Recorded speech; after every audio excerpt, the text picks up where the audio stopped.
اور آسمانوں اور زمین کی حکومت اللہ ہی کی ہے، اور جس روز قیامت برپا ہوگی اس روز اہل باطل خسارے میں پڑ جائیں گے، اور تم ہر ایک فرقے کو دیکھو گے کہ گھٹنوں کے بل بیٹھا ہوگا، اور ہر ایک جماعت اپنی کتاب اعمال کی طرف بلائی جائے گی۔ جو کچھ تم کرتے رہے ہو آج تم کو اس کا بدلہ دیا جائے گا، یہ ہماری کتاب تمہارے بارے میں سچ سچ بیان کر دے گی۔ جو کچھ تم کیا کرتے تھے ہم لکھواتے جاتے تھے۔ اب جو لوگ ایمان لائے اور نیک کام کرتے رہے ان کا پروردگار انہیں اپنی رحمت کے باغ میں داخل کرے گا، یہی کھلی کامیابی ہے۔ اور جنہوں نے کفر کیا ان سے کہا جائے گا کہ بھلا ہماری آیتیں تم کو پڑھ کر سنائی نہیں جاتی تھیں؟ مگر تم نے تکبر کیا اور تم نافرمان لوگ تھے۔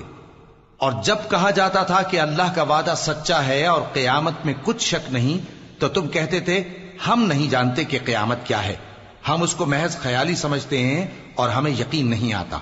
اور ان کے اعمال کی برائیاں ان پر ظاہر ہو جائیں گی، اور جس عذاب کی وہ ہنسی اڑاتے تھے وہ ان کو آ گھیرے گا۔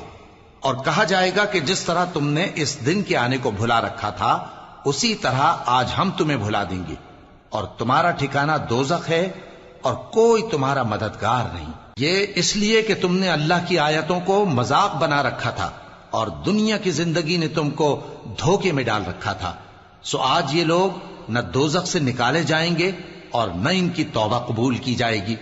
پس اللہ ہی کے لیے ہر طرح کی تعریف